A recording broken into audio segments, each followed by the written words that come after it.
Ladies and gentlemen, we have, of course, President Rodrigo Roa Duterte and Senator Christopher Bongo.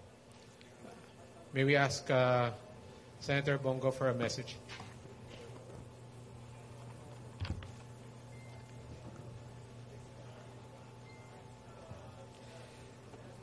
Good afternoon. Given that President Rodrigo Duterte decided to withdraw his acceptance of nomination, I am here to take on the challenge as the PDP's vice presidential candidate na pagdesisyonan kong tumakbo bilang vice presidente sa darating na halalan upang may pagpatuloy ang mga magagandang programa at tunay na pagbabagong na umpisahan ni Pangulong Duterte at sisikapin nating dagdagan pa ang mga ito. Una sa lahat, walang tigil dapat ang kampanya natin kontra illegal na droga, korupsyon at kriminalidad.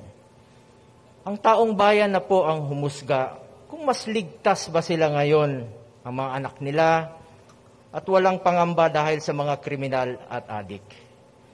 Hindi dapat masayang ang mga nasimulang ito, kung kaya't sa susunod na 6 na taon ay sisikapin nating maproteksyonan ang buhay at kinabukasan ng ating mga anak.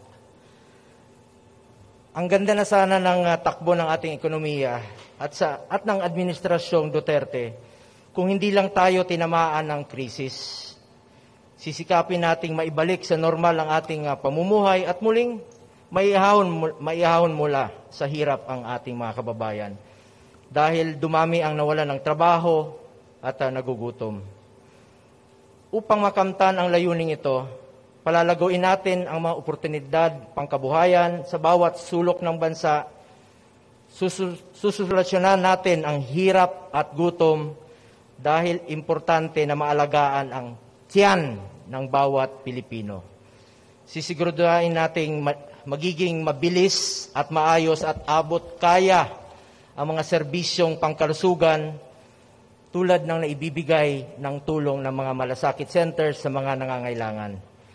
Titiyakin rin po nating matatapos ang mga nasimulang build projects upang maiksa-katuparan ang mga nasimulang proyekto upang mas maging maginhawa at komportabling buhay para sa lahat. I intend to pursue and expand these efforts further towards overcoming this pandemic by achieving economic recovery, providing job opportunities, and addressing hunger and poverty. At sa lahat ng ito, sisiguraduhin nating walang maiiwan sa ating muling pagbangon bilang isang mas matatag na bansa. Hindi ko po sasayangin ang bawat oras, minuto at pagkakataon na binigay sa akin ng taong bayan na magserbisyo sa aking kapwa.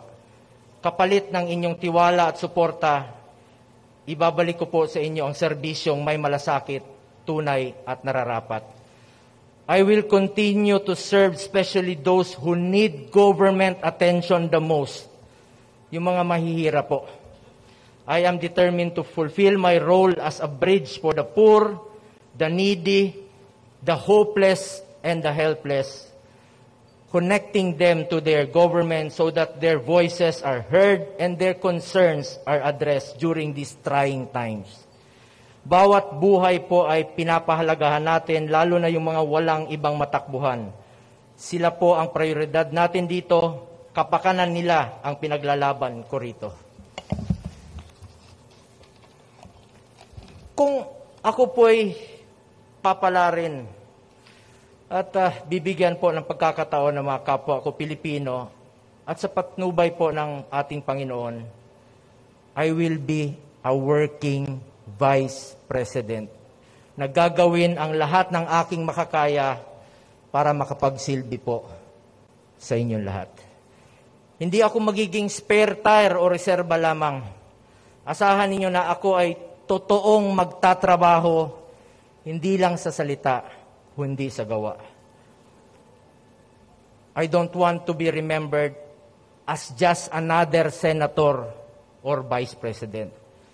I want to be remembered as a public servant na nalalapitan ng sinumang ordinaryong mamamayan at buong pusong nagsisilbi para sa ikabubuti ng ating bansa. Ako, si Kuya Bongo, at ang aking bisyo ay magserbisyo. Nandito ako para may pagpatuloy ang tunay na pagbabagong inaasam natin. Para sa aking mga kapartido sa PDP Laban at sa iba pang lubos na sumusuporta sa mga adhikain ng administrasyong ito, huwag kayong mag-alala dahil hindi namin kayo pababayaan. Nandidirito pa rin po si Pangulong Duterte bilang ating pinuno at number 1 campaigner. Wala pong iwanan sa laban na ito. Tulad ng bilin ni Pangulong Duterte sa akin, parati po, at tinatandaan ko ito, unahin mo ang kapakanan ng mga Pilipino at mahalin natin ang ating kapwa. Hinding-hindi ka magkakamali. Maraming salamat po. Thank you very much, Senator Go.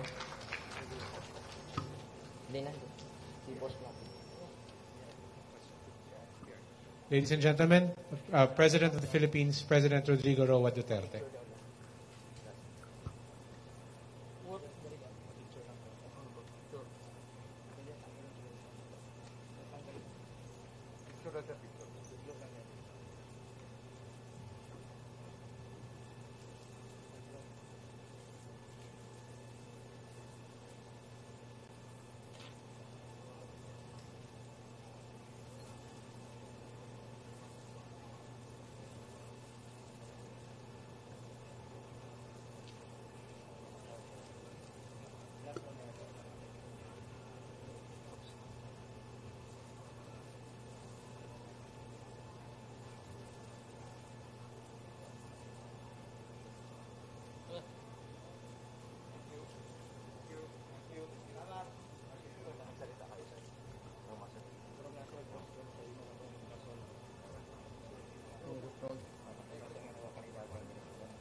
Who says that I should talk? Can he...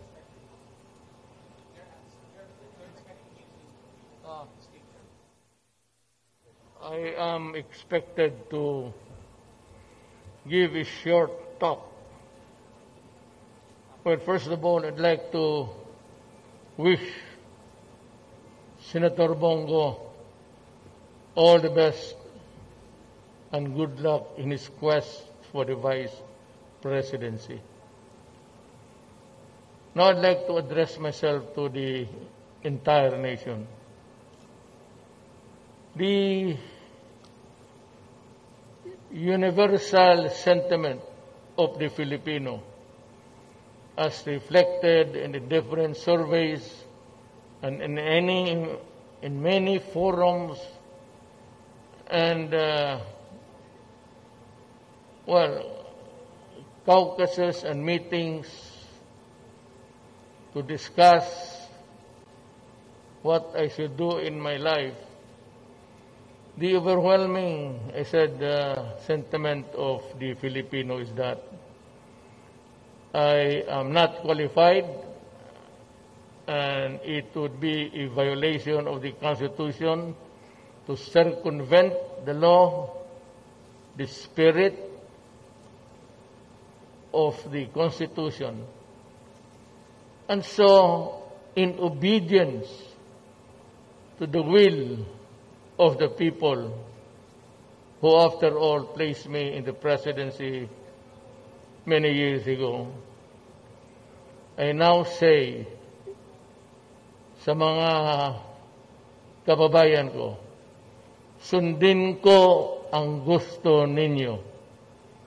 And today, I announce my retirement from politics. Salamat po sa inyong lahat.